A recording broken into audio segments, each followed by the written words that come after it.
आरोप आप पर लगता है कि चंद्रशेखर ने बहुत जल्दी कर दी पॉलिटिक्स में आने की, अभी उन्हें पॉलिटिक्स में नहीं उतरना चाहिए था, ऐसा कई लोग आपको आरोप लगाते हैं आप पर। अब ये लोग नहीं तय कर पाएंगे ना, वो अपना काम करते तो शायद चंद्रशेखर राजनीति में ना आते। पिछले 5 साल में मेरा आपसे सवाल है, और मैं एक ईमानदार पत्रकार होने के नाते आपसे चाहूँगा कि आप जवाब दें। बहुजन समाज के वो नेता जिनको बहुजन समाज ने अपना रहनुमा माना है, पिछले 5 साल में जो अन्याय हुआ है, क्या आपने किसी एक नेता को सड़क पे उनके हक की लड़ाई के लिए लड़ते देखा? मेरा आपसे सवाल है। तो उन रहनुमाओं का जनता करे क्या? बस उनको सिर्फ वोट दे।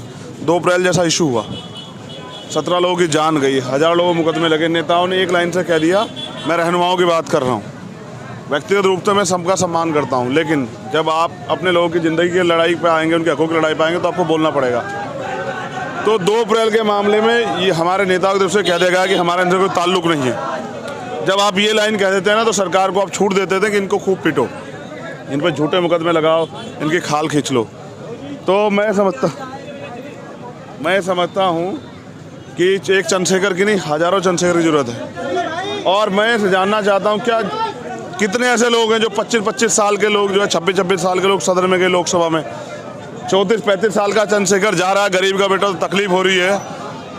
तकलीफ मुझसे ये नहीं है कि मैं राजनीति में, तकलीफ ये है कि मैंने जो लूट खसोट की राजनीति, इसके खिलाफ आंदोलन शुरू किया। अगर मैं भी ये दलाली की चाटुकार तक राजनीति आगे बढ़ाता, सिद्धांतवादी मान्यवर काशीराम साहब के आंदोलन को नहीं आगे बढ़ाता, तो कोई शिकायत नहीं होती। अगर मैं आप आज का सदन का आंकड़ा उठा के देखिए, मैं जहाँ तक समझता हूँ 20 आपको लोकसभा में ऐसे मेंबर मिलेंगे जिनकी आयु 30 साल से कम होगी या 35 साल से कम होगी। फिर आप बताइए मैंने जल्दबाजी कहाँ की? बाबा साहब अम्बेडकर ने कहा, पॉलिटिक्स द मास्टर की के साथ उन्होंने ये भी कहा, राजनीति में हिस्सेदारी ना करने का सबसे बड़ा नुकसान ये है कि अयोग्य लोग आपके ऊपर शासन करते हैं। तो जब इस देश के में अयोग्य लोग शासन कर रहे हैं और इस देश को लूट रहे हैं, बेच रहे हैं, तो वो नेता क्या कर रहे हैं? क्या वो निजीकरण के खिलाफ कोई आंदोलन चला रहे हैं? क्या वो प्रमोशन इन रिजर्वेशन में के खिलाफ, जो नहीं दिया जा रहा उसके खिलाफ, उस गलत कार्य के खिलाफ कोई आंदोलन चला रहे हैं?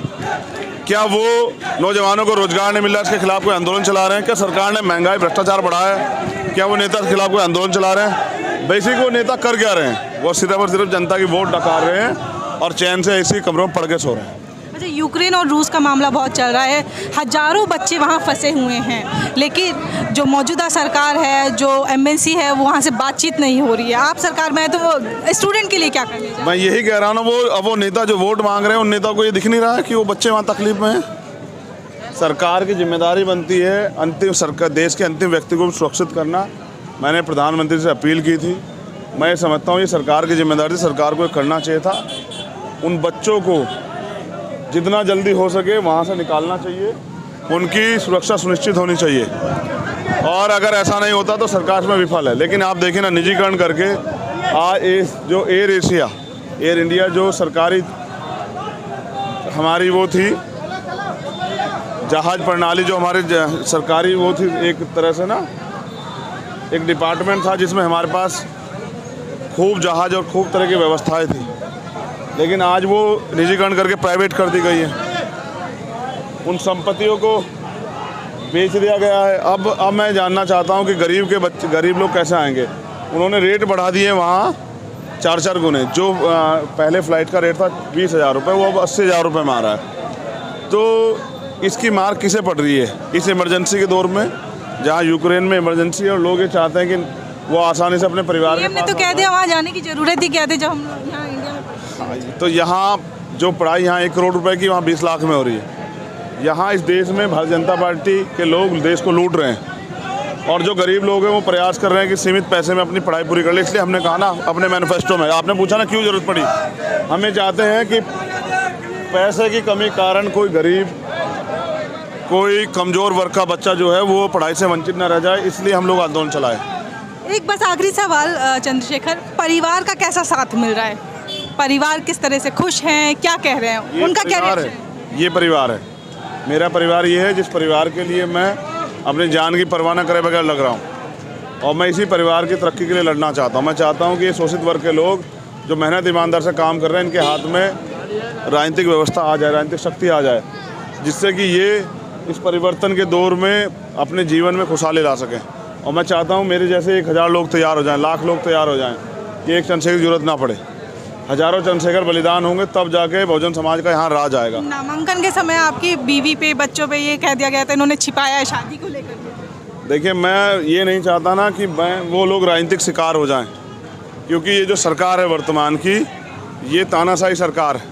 और मैं नहीं चाहता, क्योंकि मेरा जो व्यक्तिगत परिवार है वो कहीं से भी इस आंदोलन में उनको परेशानी हो और उनकी वजह से मुझे कहीं ना कहीं तकलीफ़ हो। मैं इस लड़ाई को अपने परिवार को कह के लड़ रहा हूँ कि मुझे वो मरा हुआ माने, क्योंकि ये आंदोलन मेरे लिए ज़रूरी है, मेरा व्यक्तिगत जीवन नहीं। तो जो फैसले मेरे व्यक्तिगत जीवन के हैं उनसे आगे बढ़ के इस समाज की लड़ाई लड़ना मेरी जिम्मेदारी, मैं उसको लड़ रहा हूँ। मैंने इसमें, अगर इस लड़ाई में मैंने जरा सी कोताही बरती हो या इस लड़ाई में मैंने कोई जरा सा भी कोई ऐसा आंदोलन छोड़ा जिसमें मेरी ज़रूरत थी मैं ना गया, तो समाज मुझसे सवाल ज़रूर करे। लेकिन मैं नहीं चाहता कि मेरे परिवार को राजनीति में इन्वॉल्व किया जाए, क्योंकि आज हर व्यक्ति का परिवार से कमज़ोरी होती है। और जिस तरह की सरकार शासन सत्ता है, मैं नहीं चाहता कि मेरे परिवार में मोहरा बन जाए। मैं आज भी कह रहा हूँ, आने वाले कल में इसका खामियाजा मुझे भुगतना पड़ेगा इस लड़ाई में। आप सत्ता में आगे तो आखिर 3 चैलेंज क्या देंगे योगी सरकार को कि उनके वो जो काम सुधार दें? आप सिर्फ 3 जानना चाहूँगी और इसके बाद जो है इंटरव्यू खत्म। देखिए, मैं सबके लिए मुफ्त एजुकेशन की व्यवस्था करूँगा, चाहे टेक्निकल हो, प्रोफेशनल हो या एकेडमिक, चाहे प्राइवेट में पढ़े या सरकारी में। और जिस पढ़ाई के लिए बच्चे विदेश जाते हैं वो पढ़ाई हम यहाँ अवेलेबल कराएंगे। दूसरा, सबके लिए फ्री हेल्थ, क्योंकि जिस तरह से कोरोना काल और तमाम तरह की परेशानियाँ खड़ी हुई और हमारे भारत के अंदर हम पे बेड, वेंटिलेटर, ऑक्सीजन, ये सब चीज़ें भी नहीं थे। गरीब लोगों ने, बहनें को प्रसव पीड़ा हुई, अस्पताल के बाहर उन्होंने दम तोड़ दिया, छोटे छोटे बच्चों की जान चली गई। बहुत सारे लोग ये सब चीज़ें सुविधा न मिलने के कारण सड़क पे मर गए और बहुत सारे लोगों की लाशें जो है ना वो गंगा में तैरती मिली। तो सबके लिए, गरीब हो या अमीर, सारे टेस्ट और इलाज प्राइवेट में कराए, सरकारी में वो मुफ्त होगा, जैसे नेताओं को मिलता है और जैसे अधिकारी कर्मचारियों को मिलता है। तीसरा, ये तीसरा बहुत बड़ा है, ये है देश की वो पीढ़ी जो देश की रीढ़ है। नौजवानों के लिए रोजगार, बैकलॉग, प्रमोशन में रिजर्वेशन, साथ में महिला कल्याण, महिला सुरक्षा, ये सब इसी में आते हैं जो देश की रीढ़ के साथ जुड़ा हुआ है। क्योंकि अगर ये वर्ग कमज़ोर होगा, ये वर्ग परेशान होगा, तो देश खड़ा नहीं हो पाएगा।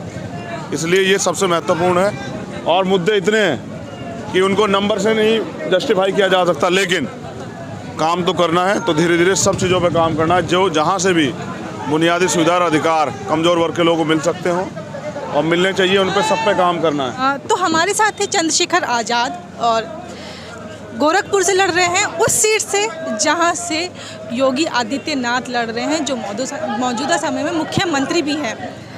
आज़ाद का कहना है कि हमारे जो 3 मुद्दे सबसे बड़े होंगे वो शिक्षा होगा, रोजगार होगा और स्वास्थ्य होगा। इन मुद्दों पे वो लड़ रहे हैं और इन्हीं मुद्दों पे वो आगे जीतने की उम्मीद कर रहे हैं। और हमारे साथ आप देख रहे हैं कि आगे पीछे दोनों साइड समर्थक हैं। हमेशा से हाशिए पे खड़े हुए लोगों के लिए चंद्रशेखर आज़ाद को देखा जा सकता है। बड़े बड़े मुद्दे हुए, हाथरस हुआ या प्रयागराज हुआ, ऐसे कई तमाम मुद्दे हुए जहाँ पे चंद्रशेखर पहुँचे। इन्हीं सब के लिए उनको कई बार जो है जेल में भी भेजा गया। लेकिन अब देखना यह है कि 10 तारीख को जनता क्या कहेगी। मीना कोटवाल के साथ आप देख रहे थे द मूक नायक।